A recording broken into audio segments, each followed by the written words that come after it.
Hello and welcome to the BaBi Network New Sites Expression of Interests recording. We have recorded this to make it a little bit easier for you to watch this in a time that is most convenient for you, and to make sure that you can share it with partners and stakeholders that are involved in your ambitions for BaBi in your area. So please do feel free to share these widely. I'm Sally Bridges, I'm the Programme Director of the BaBi Network, and I'm joined by lots of colleagues from the BaBi team. So I will move on to the next slide, and we'll introduce some of the team who are on the call. So I will hand over to Kinga. Hi, my name is Kinga Trippier. I'm a project officer on the BaBi Network, and I work with Born in Bradford, BaBi Bradford. Thanks, Kinga. And Saba? Hi, I'm Saba Shaib. I'm the BaBi Network Data Analyst. And Kate? Hi, I'm Kate Robinson and I'm the BaBi Network Communications Lead. And Kaylee? Hi, I'm Kaylee and I'm the BaBi Network Senior Research Fellow. And Holly? Hi, I'm Holly and I'm the BaBi Network Research Fellow. Thank you, everybody. And I'm sure if you continue down your BaBi journey at your site, you'll get to know us all really well, and we'll be very happy to meet you and welcome you to the network. There are other colleagues on this slide who aren't able to join us for this session today. That's Maria Bryant. Maria is based at the University of York and is our BaBi Network Academic Director. And then Diane Farrer is our Director of Research, Clinical and Research Governance. And Kath Roberts, who is our BaBi Network Data Partnerships Programme Director. Gosh, let me say that again. Kath Roberts, who is our BaBi Network Data Partnerships Director.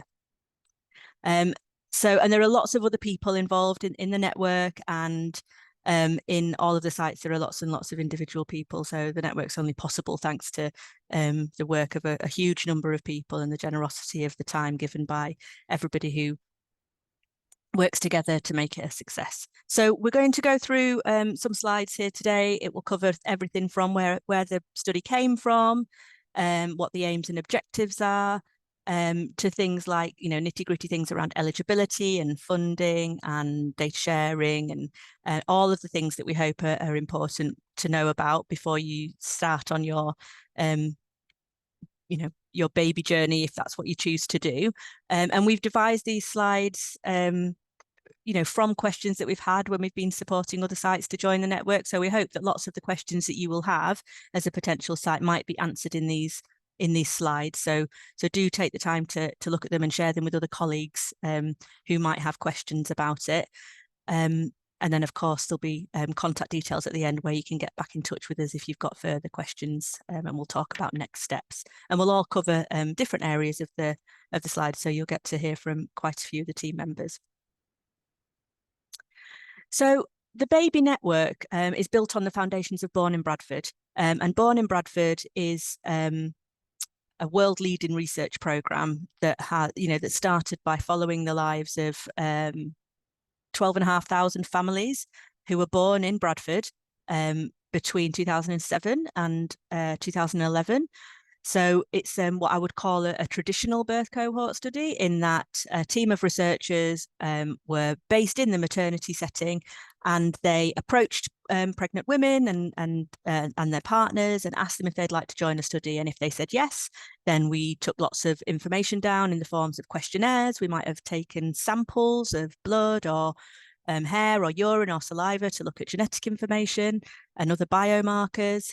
And then we would follow them up over time once their baby was born to understand why, hopefully lots and lots and most of our families are happy and healthy over their lives. But then some families aren't, and what can we do about that to help to improve outcomes for everybody? And one of the ways that we followed up families over the time was by connecting to what we call routine data. So routine data is data that's just collected as standard in the day-to-day delivery of services. So things like GPs, when you go to a GP, they collect information, they record the information about the consultation, what the outcomes were. There might be a diagnosis that gets coded. There might be a medication prescription that gets coded.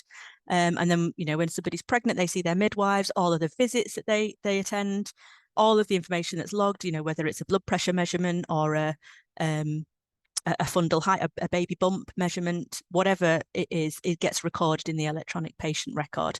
And that data has been really significant in our ability to follow people up over time.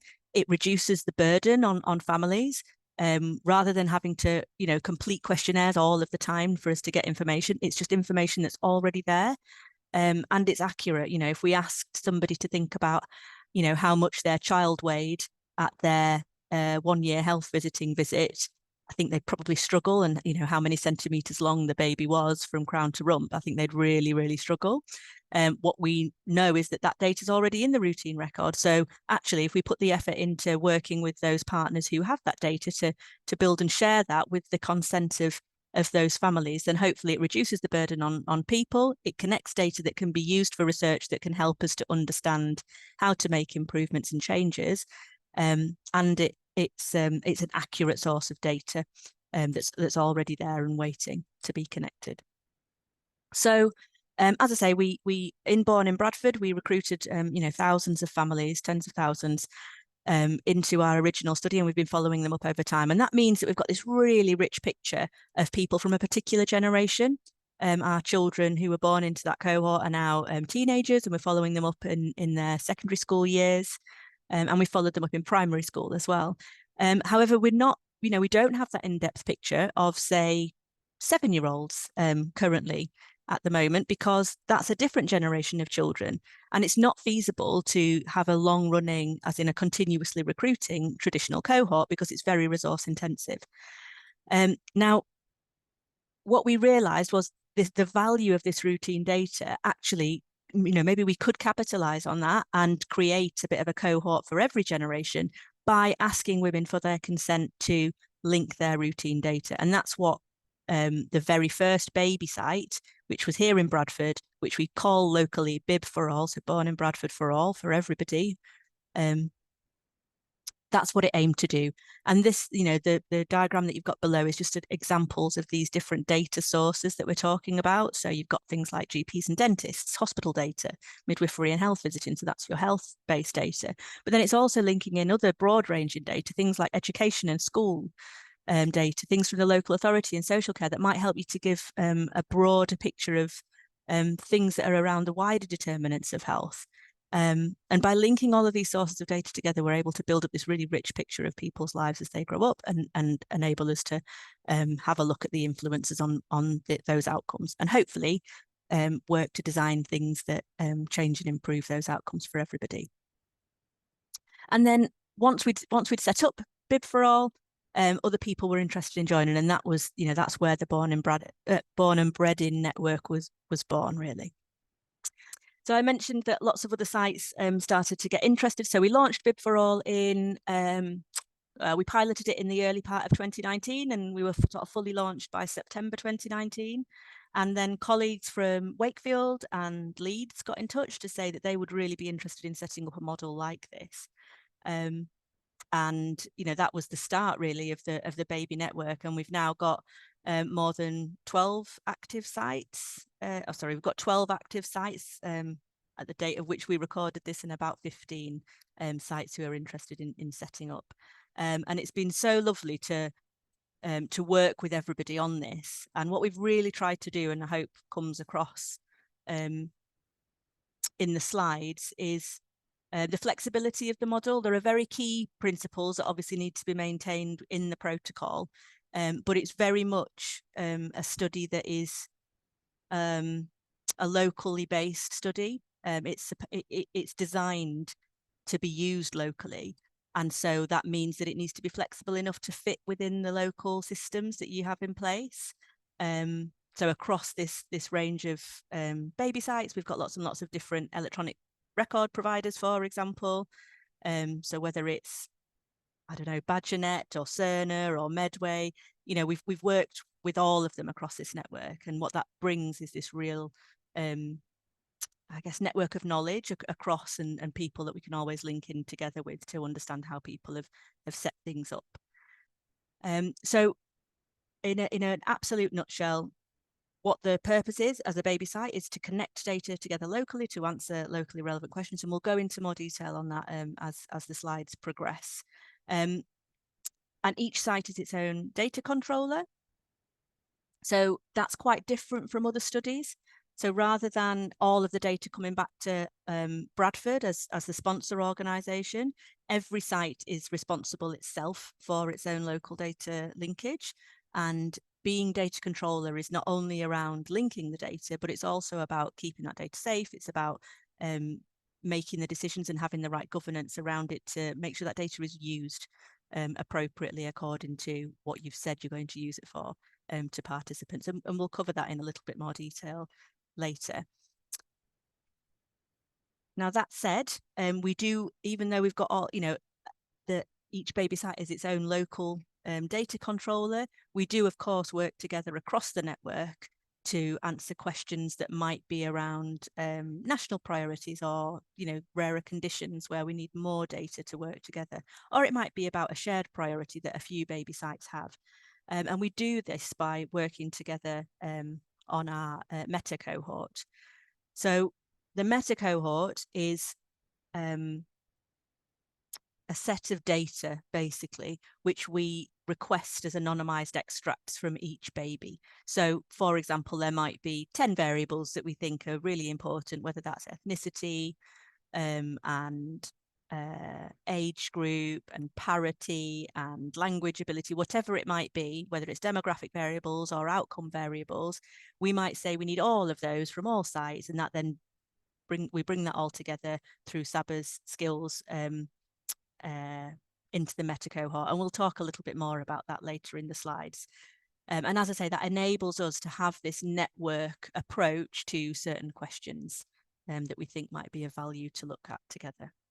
And the network, the BaBi network itself, is coordinated by our team here. So Born in Bradford's Bib for All, so that's what we call our BaBi Bradford locally, and with a coordinating centre for this model. And it'll be us that you come to with questions, and it'll be us you'll come to when you've got some brilliant successes as well to tell us all about. So just to start really back at the beginning and just remind ourselves of the aim of the whole project. So Born in Bradford and the BaBi Coordinating Centre team, who I've just explained, will provide the sort of strategic research support to each baby site.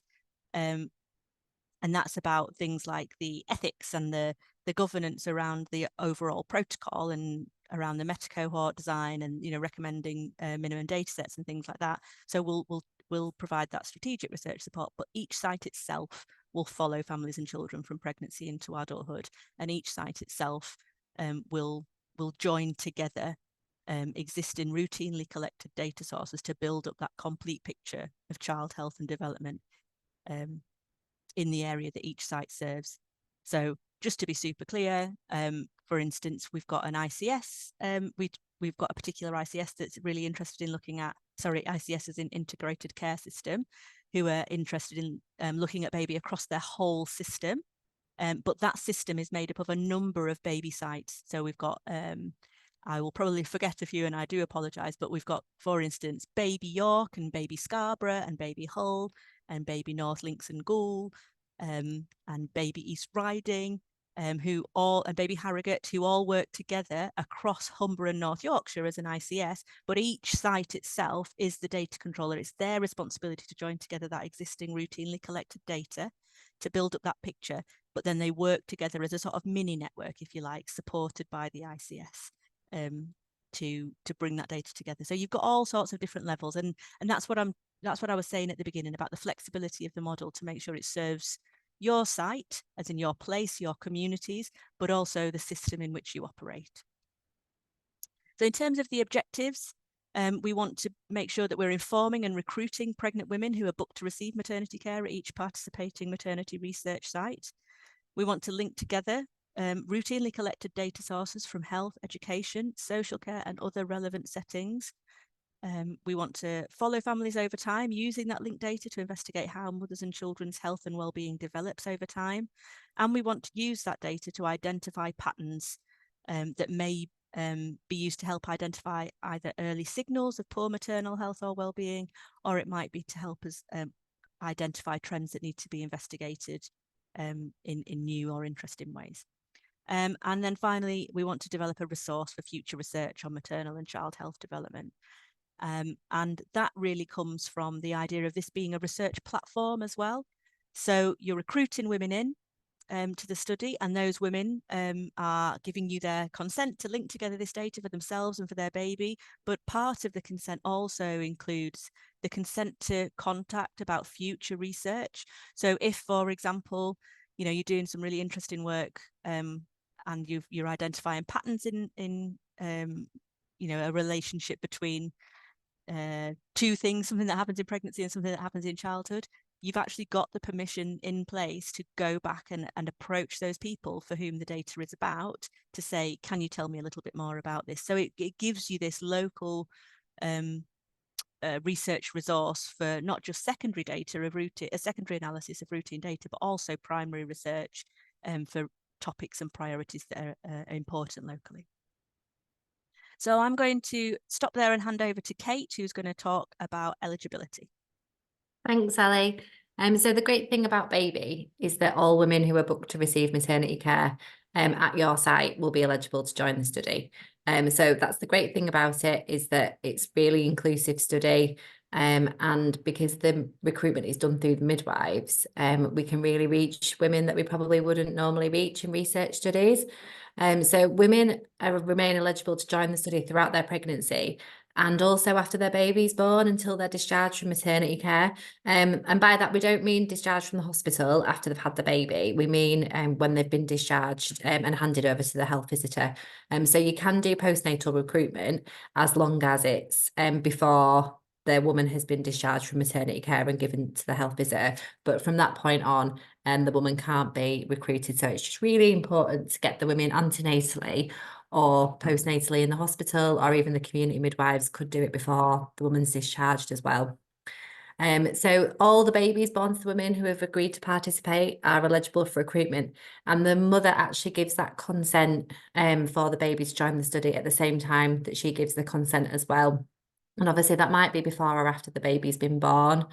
So it's really inclusive, and it's just worth pointing out as well, because it's a question that we always get asked. You get an accrual for the mum and you get an accrual for baby. So what normally happens is a woman will be recruited and she'll go on Edge, and then when the baby's recruited, that baby then goes on Edge and gets linked to the mother as well.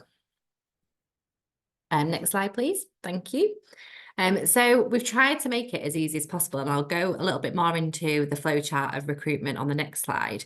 But the women are approached and recruited during pregnancy or a little bit after, as long as they've not been discharged from the midwife. And we've integrated it into routine midwife training and care. So what we really want, we want women to be asked if they want to be part of BaBi really naturally as part of their antenatal journey at the hospital, as naturally as, asking them if we can take their blood pressure or if we can measure their bump. So it's integrated into the electronic patient record. So if you're a midwife and you sat down seeing a woman and you've asked her about her movements and you've put a blood pressure in, then or maybe on the next screen, the question then would come up to say, has the woman had the information about BaBi, and would she like to become part of BaBi Leeds, BaBi Wakefield? So we want it to be really embedded in the hospital. So women know that if you're having your baby at the hospital, you'll be asked to be part of BaBi as well. It's a really efficient paperless recruitment method.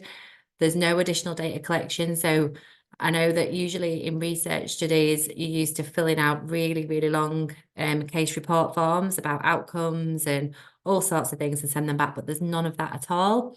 And as Sally has mentioned before, we're linking together routinely collected data.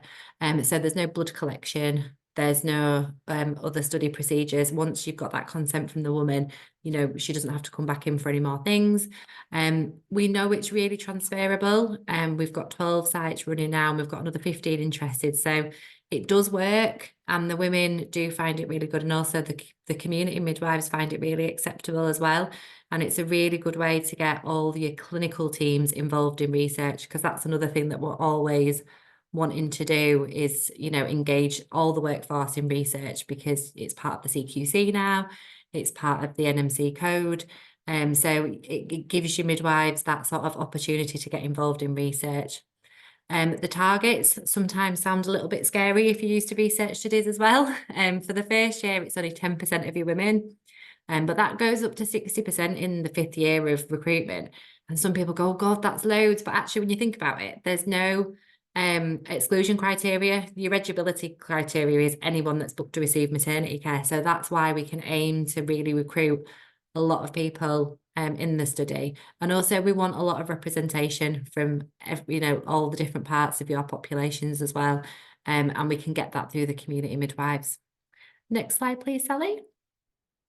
So what we didn't want to do was we didn't want to give the community midwives loads more work, because we know how crazy life is being a community midwife. I've been a community midwife before, so I know. So we wanted to be really, really careful that what we were asking people to do was really manageable. So we designed the recruitment process with the clinical midwives to just check that it was something that was manageable for them. So the idea is that your baby participant information sheet is given out with all the other information that the women get at booking. And we know that that can be a bit of an overload for women of information. But all we really want the midwife to do at that stage is say, you know, there's loads of different leaflets. And, oh, by the way, this is a leaflet about baby Leeds or baby Wakefield. We'd like you to have a look at that, because it's a research study that you will be asked about during your pregnancy, and you will be asked if you want to join. But they don't need to say anything else if they don't want to at booking. Likewise, if a woman goes, oh yeah, that's fine, I'm happy to do that, that's fine as well. They can be recruited at booking. But we know that from experience, booking is quite a tricky, long appointment. So even if it's just introducing that leaflet, that is absolutely fine.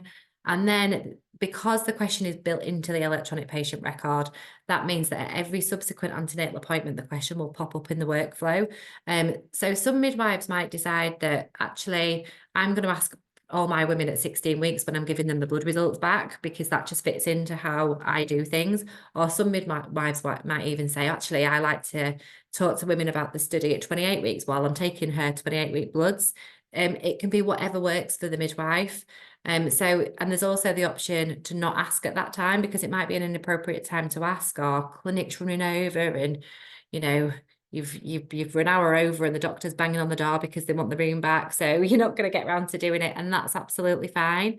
But if a woman says yes, you can record that on the electronic patient record, and then in an ideal world that question wouldn't come up again. Some electronic patient records allow that, where the question disappears once it's been asked, some don't, but it is recorded there, so the midwives will be able to see what has been asked before. And again, if a woman says no, that's absolutely fine. She won't get asked again. But then there is the option for not yet asked or not sure option as well. Next slide, please, Sally.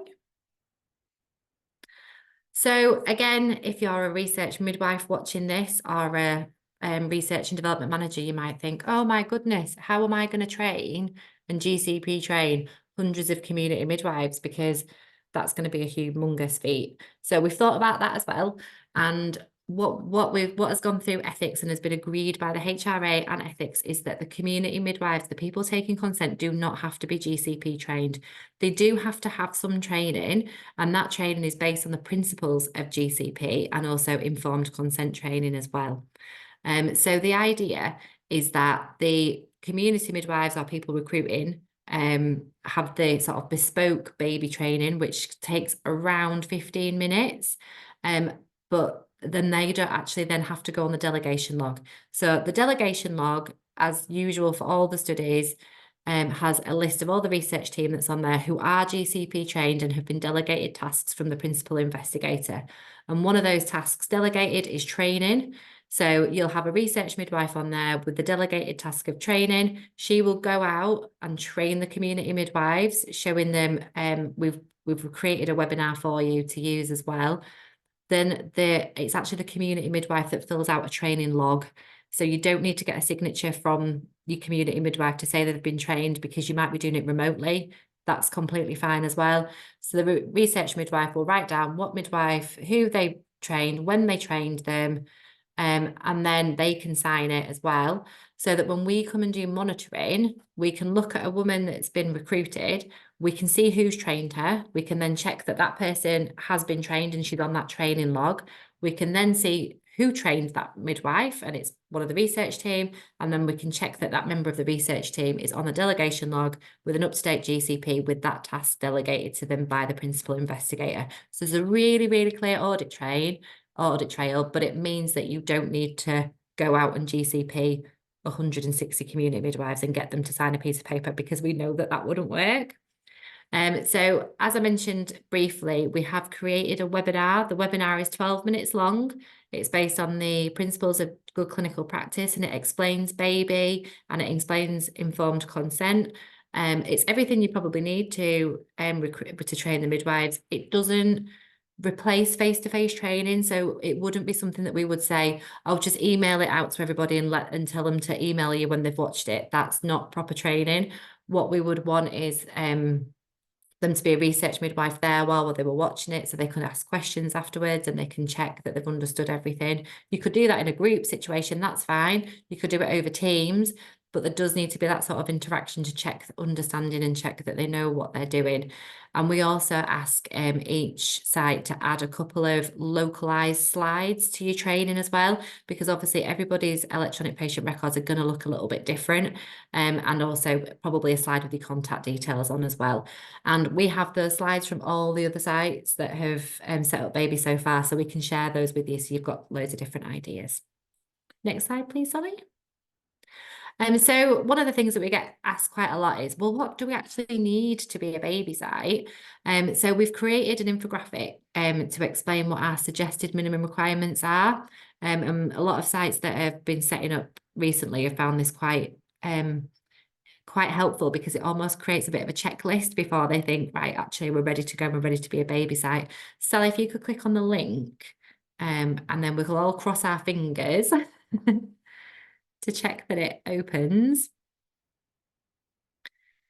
because obviously the technology sometimes lets us down, doesn't it? But I can go through it if not. Is it doing anything on your side, Sally? Or you're on mute? Thank you. It's always going to be somebody. I've got it on my screen.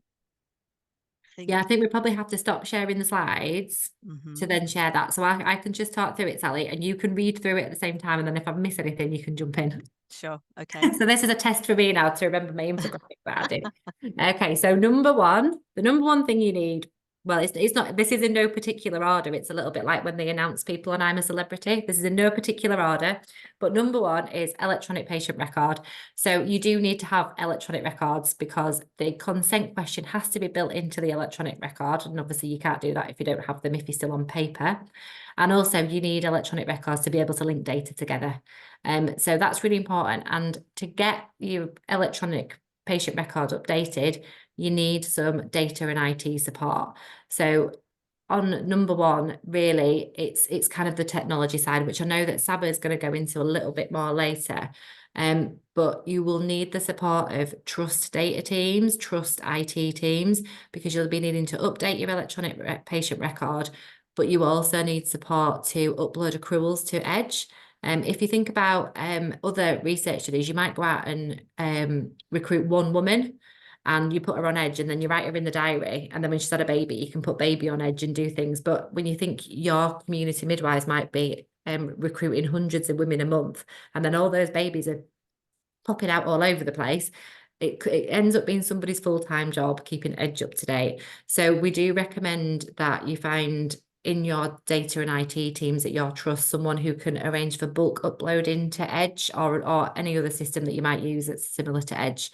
So there's electronic patient records, bulk upload into Edge, and then of course the biggest thing about BaBi really is the data linkage, and to do data linkage you need to have data sharing agreements as well.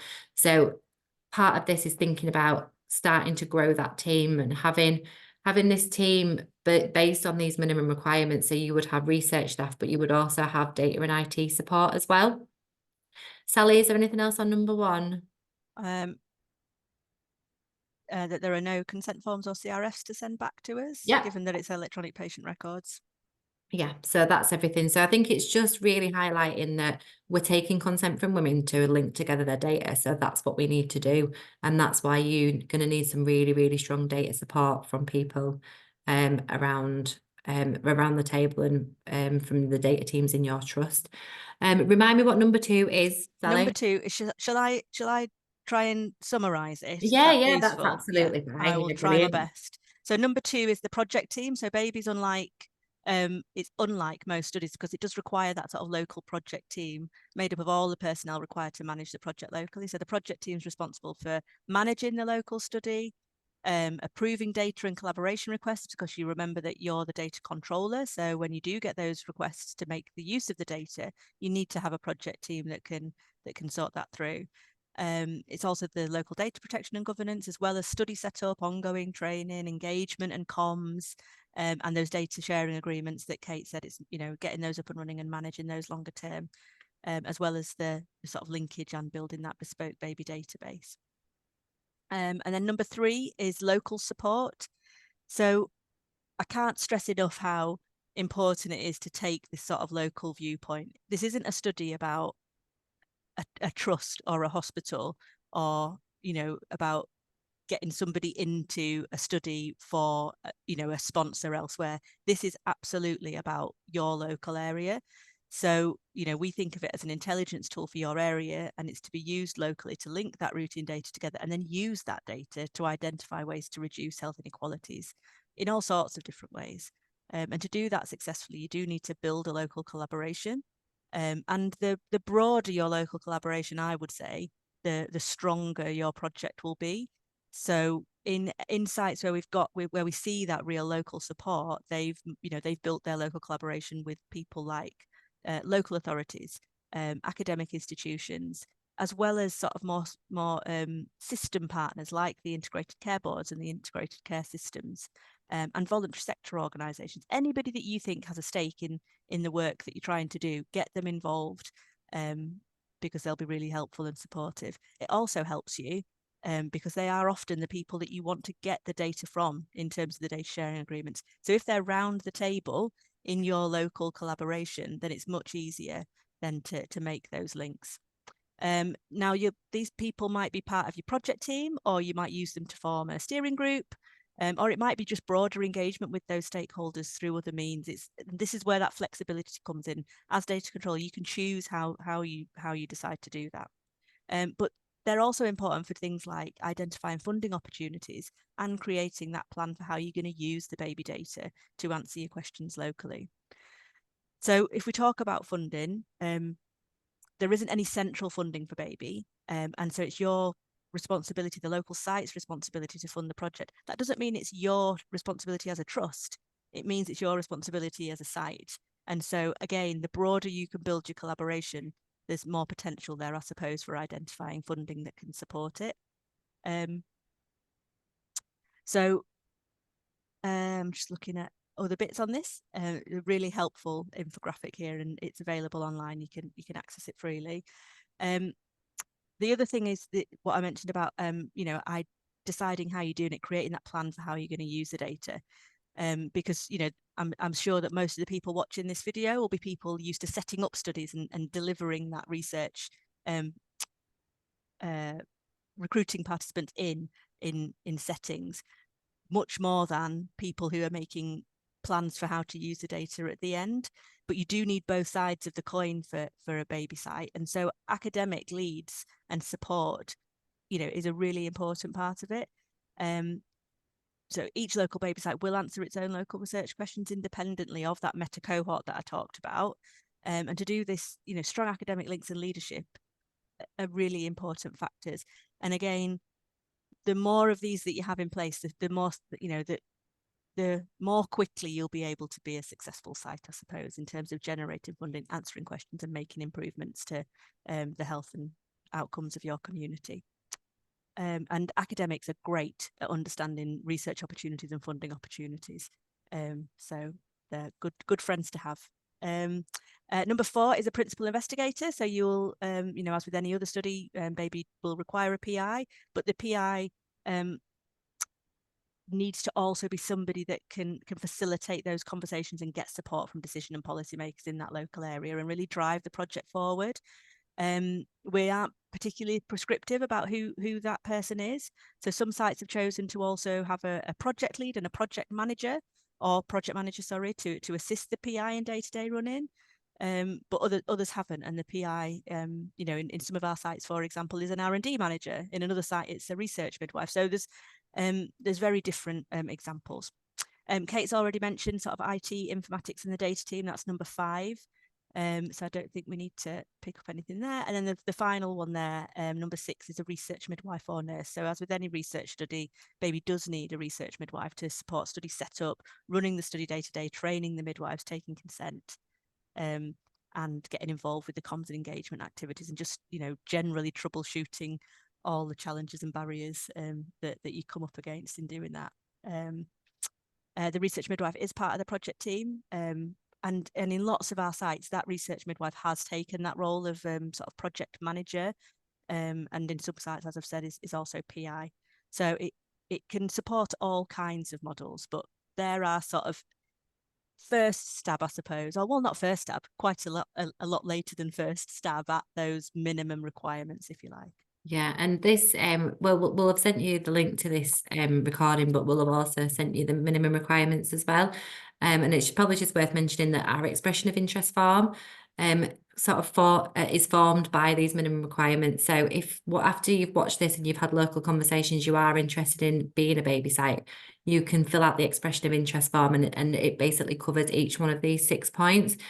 So we kind of want to know your plans and what you've got in place already, but then throughout you being a BaBi site as well, these sort of 6 areas are what we check during monitoring as well. It's just worth mentioning. Thanks, Sally. And I think I'm handing over to Saba now. Thank you, Kate. So as mentioned previously, BaBi is a data linkage project. Each site is its own data controller, and the cohort data is held locally. This means that each site is responsible for their own data. We aren't prescriptive in terms of what's being collected. Your local research priorities will most likely have an impact on what's being collected. But the data, again, that is collected and stored is entirely up to sites themselves. We will not tell you what to collect, but we will work with sites to acquire data for the meta cohort, which I will touch on later.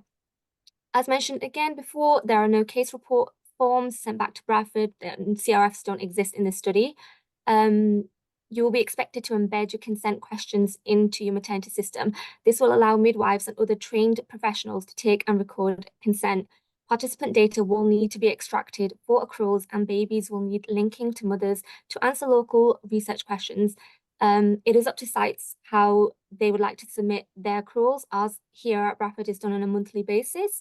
So when we say how we submit our accruals, we have a report which will gather everybody within, like everyone who's consented within a certain month, and then it will be uploaded on the following month. It's important to have a database to maintain your participants' data. We maintain our data through regular procedures to link babies, to check for deaths, duplicates, and to collate data we will use to answer questions at a local level. In terms of data linkage, we receive GP, dentistry, council data, which we import into our database and link to our participants. This data we received is a product of our data sharing agreements again, and it's through organizations. So the data that we receive is through data sharing agreements, which is one of the objectives of BaBi. It's a data linkage project. Your data sharing agreements will be based on your local priorities, and having a database will allow for linking of this data and then extracted for research analysis. So in terms of database, here at Bradford, we use SQL. We use SSMS, which is SQL Server Management Studio.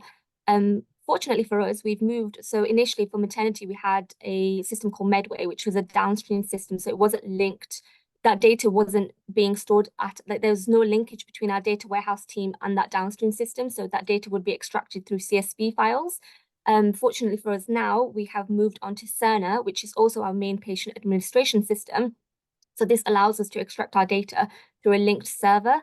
But prior to this, we were extracting CSV files of our recruited participants and we were importing it into our database.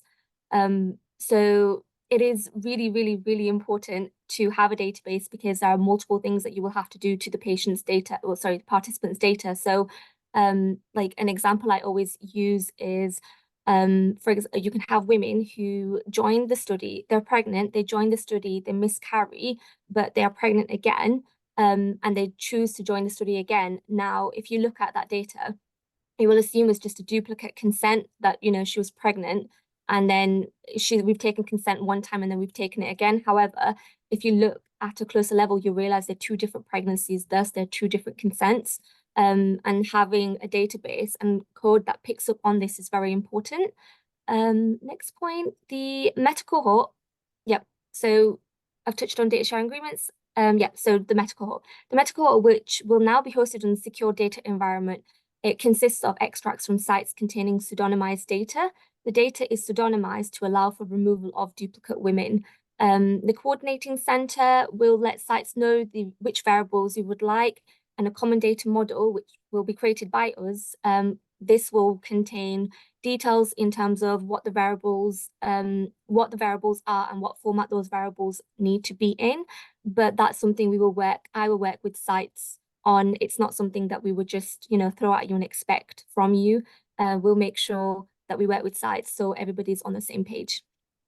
Next slide, please. And I think I'm handing it over to Kaylee. Thank you, Saba. So I'm just going to talk a little bit about funding accruals. I think a few of these points have already been mentioned, but it never harms to reiterate, does it? So BaBi is a NIHR portfolio adopted study.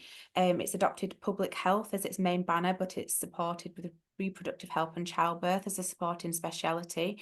So the reason for this classification, we had quite a few discussions at the beginning, but it's to kind of fit the longitudinal nature of BaBi. So this allows us to follow mums and babies for the lifetime, basically, rather than it just being a reproductive and childbirth study. So that gives you a bit of an idea of how we're looking at BaBi over time. So the things that are possible with it is great. So being public health just opens a wide range of opportunities, and that seems to help as well with linking in with local partners when you're thinking about local authorities, like social care data, housing data, things like that. You've got that more kind of longitudinal view of linking mums and babies.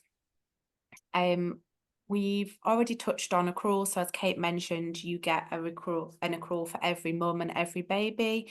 So if a mum has a single birth, that's one for mum, one for baby. If she has twins, then that'd be for her and her subsequent babies. So it's a really great study to up your accrual numbers. There's no central funding from the coordinating centre for BaBi. So it's up to each local site to determine its sustainability long term. But as a member of the BaBi Network, there is a wide range of shared opportunities that you can take advantage of. And some of these have been mentioned, and some will come into more detail shortly, but just a brief overview. So as part of the BaBi Network, you will be invited to a wide range of community practice. So you can seek guidance around specific topics, and I'll go into a little bit more detail in the slide coming up. You'll also receive localized branding, so localized participant information sheets, posters, banners, and things like that. Kate will go into a little bit more detail in upcoming slides, but they're really nice. They use a wide range of logos for your local site. And I think that's one of the things each BaBi site likes the most, when they get to choose how their local BaBi site will be branded. We have a wide range of translations as well. So we have 9 currently translated versions of our PIS that you'll have access to.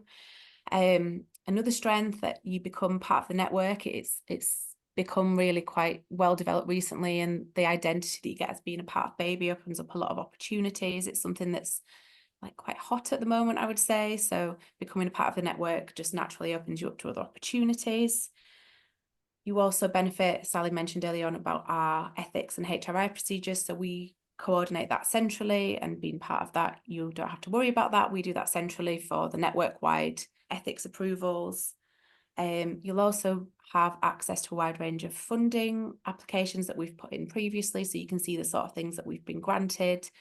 And also moving forward, you'll be invited for opportunities that are upcoming for different collaborations and grants. So there's a wide range of benefits that are open to you becoming a part of the network. Next slide, please. So again, this has been touched on briefly, but again, just to reiterate, there is an expectation when you become a BaBi site that you set up your own local site management group. And this is really important to kind of get the key players around the table to determine how BaBi will operate locally. So it's usually led by your PI, and we would advise this because obviously they're the one that has the links and the responsibility for driving it forward. But the types of things that you want to be looking at within this group are listed here. So how to set up recruitment into the cohort locally, to provide supervision and leadership, to develop support and IT requirements, to keep a monitor and training awareness of staff and their delegated responsibilities, to advise and develop on the research methodology for the analysis of data locally, to coordinate on research proposals, so any grants that you might be looking at locally and getting collaborators around the table, to ensure requirements for any local ethical clearance. So if you're looking at doing a separate project, that would be your local responsibility to discuss that and put those ethic applications in. To act as data custodian. So like we say, your local data controller. So any requests that come in, these are the types of things you need to be thinking of within your local group of how you will do that. Again, we can provide advice on how we do that in Bradford. We have our BiB exec and we have processes that we use there. So you're welcome to kind of speak to us about that. But obviously you don't have to, that's up to you. If you want to do it in a different way locally, that's entirely up to you. And there's just a few people listed there that may be part of this group. So your PI, your research midwives, data and IT team, research fellows, head of midwifery and head of nursing. So they're probably key people that you want locally in that group to kind of establish it and keep the group going. Separate to that group as well, we do suggest that you set up a local steering group. And that's really important. As I think we've touched on this, but making sure you've got the right people around the table, separate to the kind of day-to-day running, but how to answer your research questions locally, grants, collaborations, things like that. So Sally mentioned linking in with academic institutions, local authorities, ICS, ICBs, things like that. And we definitely have seen the sites that have steering groups that have wider representation have been the sites that have been more successful. So really thinking about who you want around the table in that local steering group can be really, really important on how successful BaBi is in your local area. And another thing to mention that you need to think about as well is about the implementation of PPI. So ensuring that at some point in whichever group, whether that's a separate group, whether you invite them to your local site management group or your steering group, that you have that local voice to ensure that the people that you're that are involved in BaBi are represented. So that is in the protocol. There's more detail in the protocol about what you need to do, but yeah, the key thing: local site management group, steering group, and PPI representation. They're the key things for your groups. Oh, thank you, Sally. And finally, for me, the community of practice. So just a little bit more information. So there's 4 different groups here. The first one is the BaBi PI meeting. So this is every 12 weeks. And this is the only one that is mandatory out of the 4 groups. So we do say that being a part of BaBi, you need to ensure that your PI can attend this group every 12 weeks. And that's really important because this is the forum where we as a coordinating centre discuss any updates, any opportunities for collaboration, shared opportunities, governance issues, ethics updates, things like that. So it's really, really important that the PI attends that meeting so they can distribute any information we share centrally. And then the other 3, the data ops meeting, so that's chaired by our lovely Saba.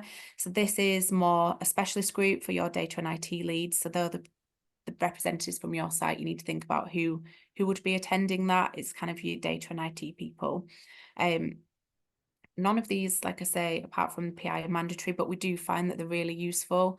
And there's just sharing of good practice. So particularly for the data and IT, those sites that are a bit further ahead can share ideas of their database and things that they've overcome, sharing code, things like that. They've been really useful for new sites and maybe for sites that don't have any data experience. I think that forum has been really, really helpful, particularly.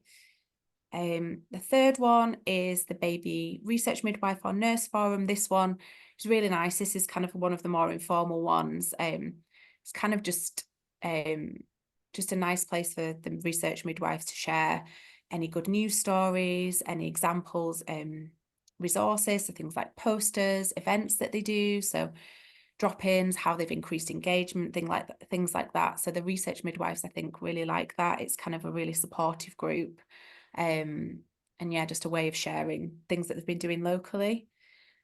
And then the last one is our communications, engagement and impact meeting. So that's chaired by Kate.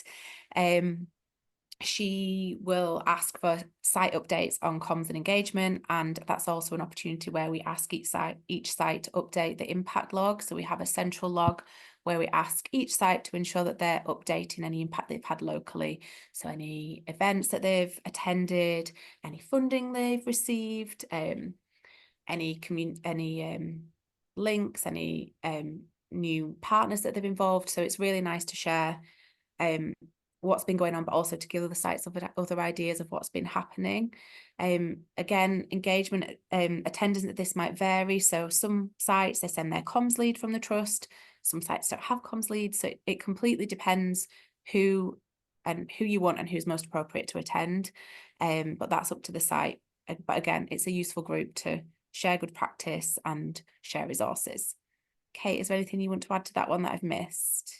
No, I think it was just sort of just reiterating about the impact part of it, is that a lot of the time centrally we might be looking at opportunities for funding and doing applications, and we would get a lot of our information about the network from the impact log, you know, to kind of show all the things that we've been doing, and why it's worthwhile for people to, you know, to fund us and to fund you and give us some money to do really good stuff, because we can show what we've done before. So it's kind of really that sort of every quarter, that meeting is a reminder for all the sites to go on and put all that really good stuff on that impact log and share it. So it just strengthens our applications for funding and other opportunities in the future. Yeah, so it's not just another spreadsheet we ask you to fill in. There's a purpose for it and a reason behind it of why it's really important. That's it from me. I think I'm handing back to you, Kate, for branding. Thank you. Yeah, so branding's always the exciting bit. So what we do is we ask, once you've sent your expression of interest form in, and you know, you can be accepted as a site, and we send you the local information pack. Kinga will send you the branding form, and we like people's branding to be really bespoke to their area. So we're going to ask you for local landmarks to put in your logo, and we will create a logo for you, and we'll create your patient information sheet, a poster, a banner and a video.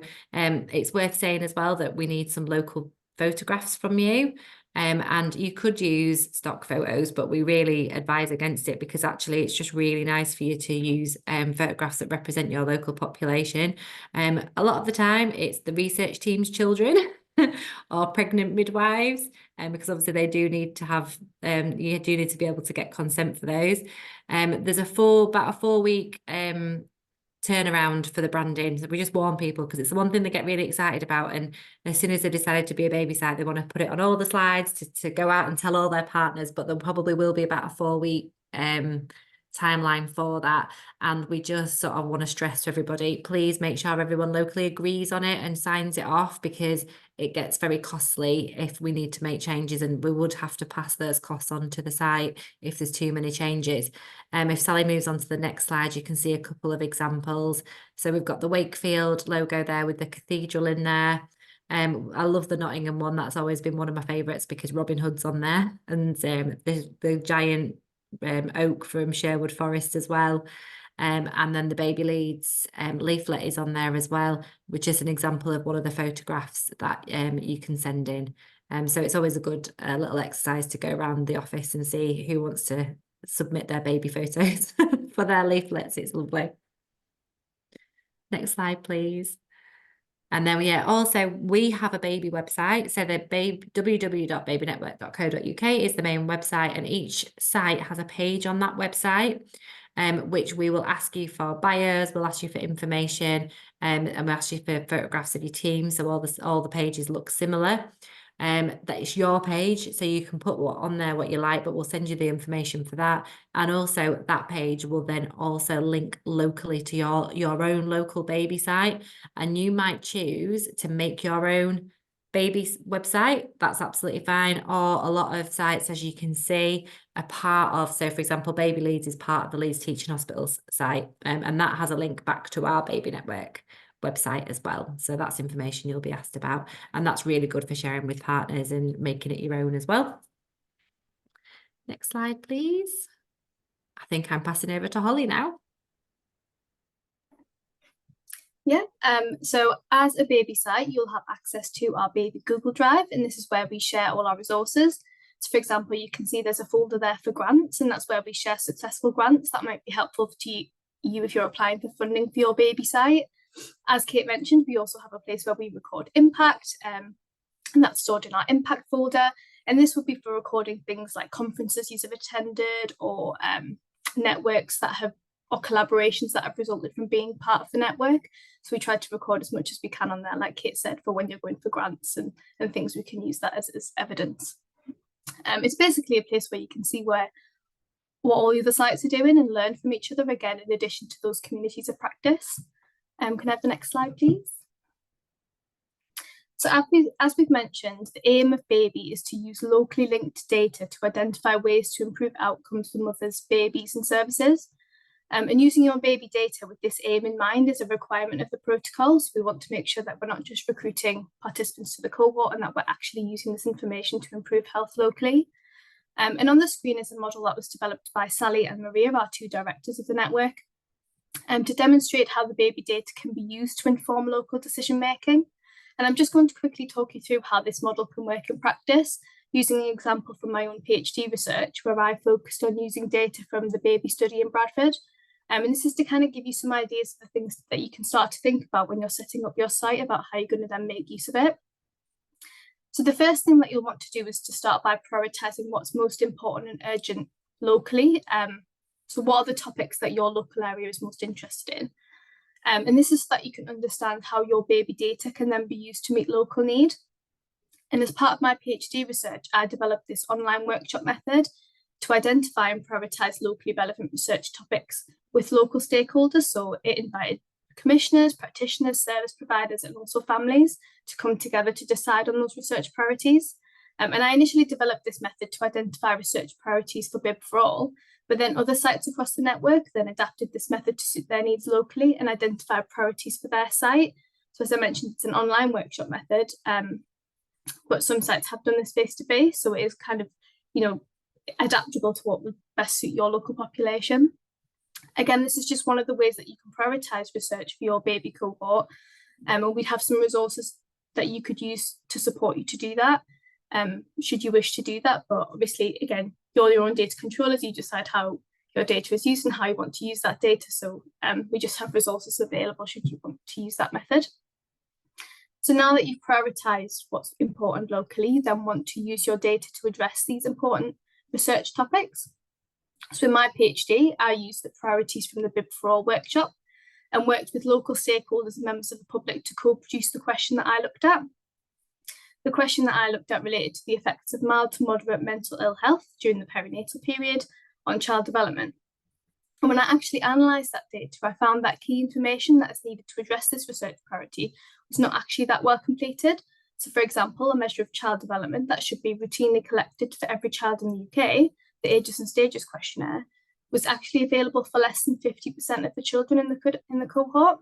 It was also quite challenging to identify if a woman was experiencing mental health problems during the perinatal period due to the way that this data was captured. So the evidence from my project suggests that the collection of routine perinatal mental health data and the collection of child development data could be improved if it's going to tell us anything meaningful for policy and practice. So as a result, I'm now part of two research projects, one which is focused around understanding how Ages and Stages questionnaire data is collected in Bradford through interviewing health visitors, which could explain why these data are missing. And then the second project is working with the Bradford District and Craven Perinatal Mental Health Steering Group, which has representatives from all the services who provide perinatal mental health care, to understand how services can then better capture these data in a way that would allow us to understand the service needs and also inequalities in access to those services. And this second project is an example of how services have decided to improve their data based on the evidence that was provided. And this work has been enabled by our strong collaboration with local services and commitment to improving health locally. And as this was a priority area, it kind of creates this impetus for change. This is why it's quite important to prioritise your research questions with stakeholders right at the very beginning. And then following this work, we'll want to understand what changes to routine data capture have been implemented, and then whether these changes have allowed for a better understanding of local perinatal mental health needs. And this is just kind of one example of how you can use the baby data to influence policy and practice, but there are lots of other ways that you can use your data locally. So for example, as part of BaBi, we collect this consent to contact, where we can approach participants about other important research studies. And in Bradford, we contacted our participants about the RSV vaccine trial, where we sent a text message out to our participants and asked if they wanted to be part of another research study. So that's kind of another way that you can use your cohort to support local priorities. So some of our other sites have also done that. So BaBi Leeds and BaBi Wakefield took part in the Saving Babies Lives Care Bundle version 2 study, where they again contacted their participants to see if they'd be interested in being part of that. And that was really successful in recruiting participants to those studies. So as a newly established BaBi site, where might you start with kind of using your data? Now we've kind of covered this a little bit in the minimum requirements slide, but a number of our sites have started by utilising their links to local universities, local authorities, and also GP practices. This is again just reiterating the importance of your local connections, as you've kind of heard throughout this whole presentation. So for example, the team at BaBi Tameside, they've been working with their local universities to design PhD research. And they've also had discussions with their local authorities regarding future projects for harder to reach populations. And they've also worked with their local GPs to explore the barriers to accessing childhood vaccines as kind of another way to use their data, because that's what's important to them locally. Another example, the BaBi Hull team have been working with their midwifery programme leads to see if students can use the data as part of their midwifery masters programmes to formulate research proposals. And also the BaBi Doncaster team have then utilised their connection to the council to use the data to inform the local women's health strategy. So kind of the takeaway message from this slide is that your local collaborations and partnerships are going to be key if you're going to use your BaBi data to improve outcomes locally. I think I'm handing back to you now, Sally. Thank you, Holly. And thanks to everybody for inputting into this package. So just to summarize some key take homes, I don't think I need to after we've said them all so many times during this presentation, but it's really just to cover off these sort of 4 key points here. And the reason that we've put these here is that these are the things that we often get asked about. So individual sites are data controllers, and as a data controller, and that is unusual in studies, that is very unusual, and that's why we keep talking about it, to make sure that it's something that everybody knows about before they embark on the journey, and we can help you to understand more about that. So as data controllers, you're responsible for consenting, storing, linking, and using the data. And as those controllers, you need to work with your local partners, as Holly's just mentioned, and given some really great examples of how that's working well in some sites to identify and answer those local research questions. Always keeping in mind why we're doing this. We're not doing it for the sake of collecting data or for the sake of doing research or for the sake of answering questions. It's all about improving outcomes and reducing health inequalities. And you can only do that if you're all working together, sharing the right data, answering the right questions, and then getting those answers into practice.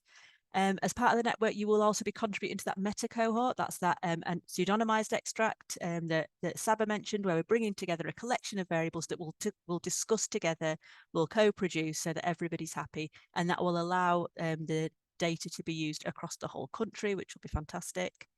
And while there isn't central funding available from the coordinating centre, we do try and facilitate access to lots of shared opportunities that Kaylee mentioned. So there's those communities of practice, there's always shared funding opportunities. So I think to date, we've leveraged more than £1 million in funding from various sources, and that's just on shared grants. That's not on individual grants. You know, individuals sites have done their own grants too, but on shared grants, it's more than £1 million in the last few years. So it's a very collaborative network, or I hope other people think it's a collaborative network.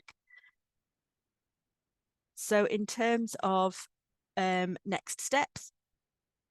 You know, as I said, feel free to share this presentation with people. Now you've seen the presentation, you can see who you think might else need to see it in your team. So do share that locally.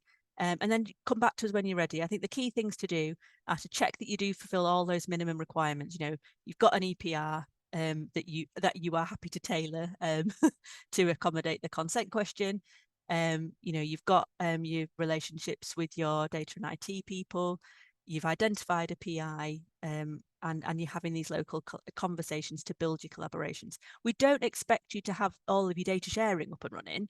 We don't expect you to have all of your database designed and things when you start. We say a good goal for that is probably within the first 12 months that you need to have that. It's fine to start consenting, but you do need to have a sustainable plan, and you know, it wouldn't be responsible for us as the sponsor organization to allow people to start without that. And so once you think you're ready and you're interested in, you know, you've seen all of the information and you want to go ahead, you fill in an expression of interest form. And Kinga's going to talk about that in a second.